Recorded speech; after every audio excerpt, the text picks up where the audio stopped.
noticed there are certain moments that just stay with you. Not always the biggest ones. Sometimes it's something small, like a conversation that you still think about years later, or someone you met for 5 minutes, a decision that didn't feel like a big deal at the time. For some reason, those are the ones that keep finding their way back, though. You don't even have to try to remember them. Like a song comes on, or you drive past a certain place, or someone says a phrase, and suddenly you're right back into that memory. I have always wondered why that happens. Why, out of everything we live through, does a handful of moments stay so close while everything else just fades away? Is it emotion or memory, the way our brains decide what's worth keeping, or is there something else going on? I don't know that we're going to answer that today, but I think it's worth spending some time with. So grab your coffee, grab your tea, and join me. Welcome to More Than We See. I'm Natalie, and let's get into it. The older I get, the more interested I am in actually looking backwards. Not out of nostalgia, but more like curiosity, like whole seasons of my life that I barely remember. Vacations, conversations, just gone. And then there are moments that never really left, and I've started thinking of them as kind of like landmarks. The strange thing is they rarely look like landmarks while you're living in them. Sometimes they do, like a wedding or the birth of a child, the day somebody dies. Of course, those stay with us, but other times it's just a Tuesday. You're walking into a room, driving a different way home, stopping to talk to somebody for a few minutes. Nothing about it asks for your attention, and yet something in you notices, maybe years later. And you don't stop to analyze it. You probably couldn't even explain why. Life just keeps moving. Weeks pass, months pass. And then one day you're looking back thinking, I think something may have changed in that moment. Not necessarily in the moment itself, but because of everything that came after it. And I've realized that they don't all stay for the same reason. Some changed our lives. Some just became a part of our hearts. Like my dad reminded me recently. He had sent me a memory that I had completely forgotten. And actually, I don't think I probably ever remembered it because I was 2 or 3 at the time. It was right after we moved into a new home. A storm had passed and he had taken my sister and I out in the yard. And I was stretching for a rainbow in the backyard. And he told me I was standing just reaching for it, maybe trying to touch it. And he teased me about it, like, the way a dad would. But then he told me something that kind of caught me off guard, is that he'd carried that picture of me ever since. So 50 years later, he could still see that little girl reaching into the sky. And I don't remember the rainbow at all, or even about that house very much, outside of the ghost that came in it, or actually the neighbor's ghost. But he does. And I've thought about it a lot since. Why that moment out of every afternoon that we shared? It didn't change the course of either of our lives. It wasn't some big turning point. It was just beautiful. And I think that's allowed to be the whole reason for that memory. Maybe not every memory stays because it's trying to teach us something. So I think that kind of falls in that category. But maybe some just stay with us quietly becoming part of our stories or the people that we love. Then there are other memories, the ones that carry a different kind of weight, like the ones that make you wonder if something was happening underneath that you just couldn't see at the time. One of those happened to me on a completely ordinary Saturday, and they've happened to you too. A good friend and I were sitting at a table working on a jigsaw puzzle. You know those afternoons where you start a puzzle and somewhere along the line you forget about what you're doing entirely and you just start talking and one story leads to another and there you go. And at some point, she had mentioned a concert that she had been to in Colorado, and I looked up and I was like, wait, what concert? And she told me it was Colorado around the same time I was at that same concert. So we started getting curious, and we started pulling on that thread. Then came Disney World. She was there, too. Unremarkable, but we figured out that it was around the same time, which is interesting because she grew up in California. I grew up in Colorado. Neither of us had a real reason to be in Florida at the same time. It was a coincidence. Suddenly, we weren't talking about the concerts anymore. We were comparing timelines, like trying to remember years of data, trying to remember where we had been. And I guarantee most, if not all of you, have experienced that with your friends too. The more we talked, the stranger it got. It wasn't one overlap. It was several. Eventually, we just stopped and looked at each other across this half-finished puzzle. Like, the question really wasn't, isn't that funny? Or isn't that a coincidence? It was more like, how did we not meet? Or maybe the better question is, how many times did our lives actually try to introduce us? And I've thought about that afternoon a lot over the years. Not because it proves anything, that's never really been the point. It changed the kind of questions I ask. It made me wonder how often our lives move alongside the people long before we know their names. How many stories begin before we realize that we're already in them with them. And whether some moments only become meaningful because enough life happens afterwards for us to recognize it. So ask 10 people what something like that means, and you'll get 10 different answers. Coincidence, hindsight. They'll say our memories get rewritten, that we connect the dots after the fact, that our brains are remarkable pattern finding machines. And I actually agree with that a lot. Our minds are extraordinary, constantly sorting through thousands of experiences and deciding what's worth keeping. I think that's true.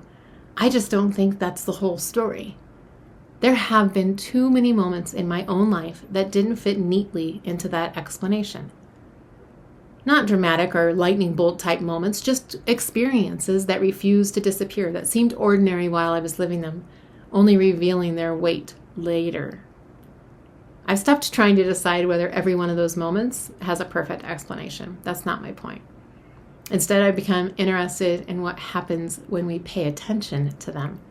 Because I am curious. Like, that is curiosity of a different thing. And I think curiosity is better than comparing. If you let two things be true at once, that our brains are extraordinary and that life can still surprise us, I think that's awesome. Hey, quick pause before we keep going. If you're listening to this show, you're probably someone who thinks about this stuff even between episodes. You notice things. You have questions. Maybe you don't always know who to ask. And maybe the people around you aren't quite in this conversation with you. That's what IS Town Square is for. It's the community space inside of Immersive Spirit, where people like you, grounded, curious, come to connect. There are resources and tools and just amazing people with the 4 to 5 live events every month, and people who get it without having to explain yourself first. If that sounds like what you've been looking for, you can find us at www.immersive-spirit.com.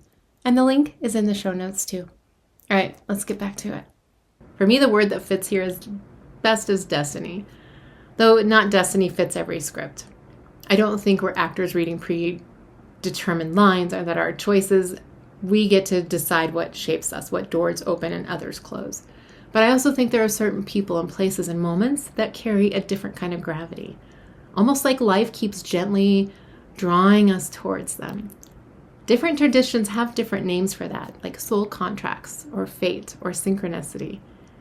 I've never been attached to the label. It's the experience that matters to me, not what you call it. And the experience can be markedly different based on my personal experience facilitating past life and inner life regression for some clients.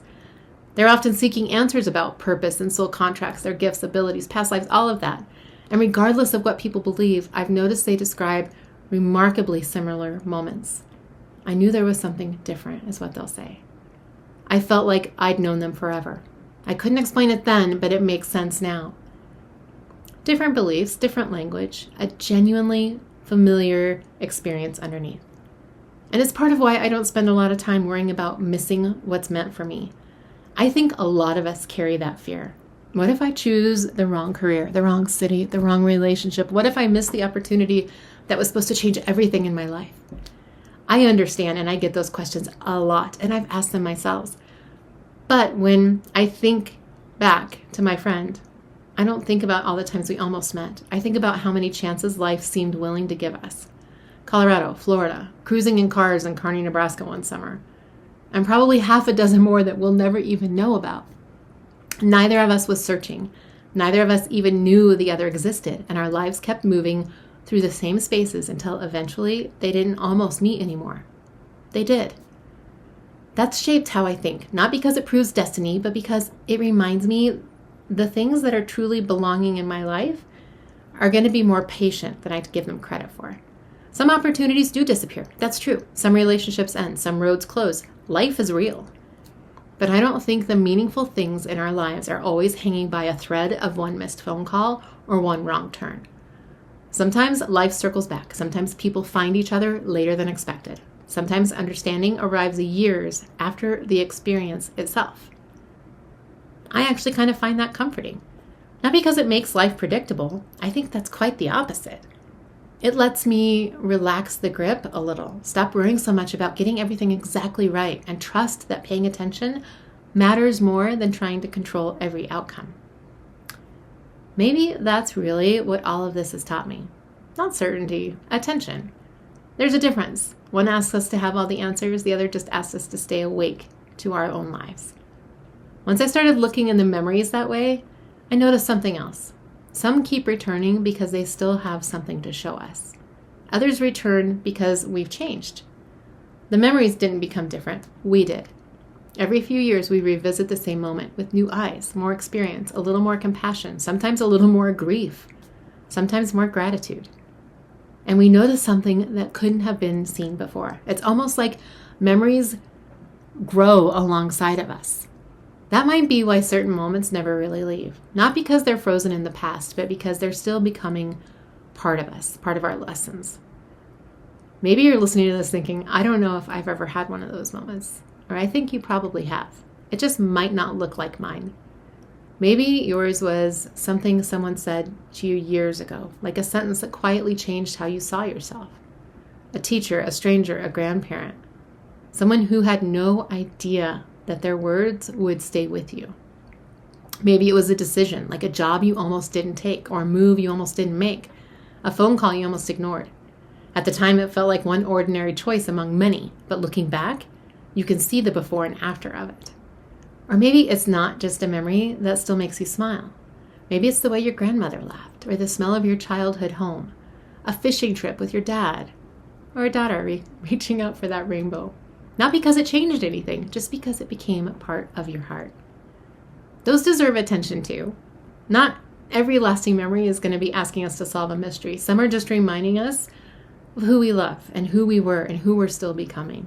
So that's probably where I'm going to leave this. Not with an answer, just a little more curiosity. The next time one of those memories quietly finds you, don't rush past it. Don't feel like you have to explain or don't feel like you have to assign it any big spiritual meaning either. Just sit with it for a second. Notice why it's still there.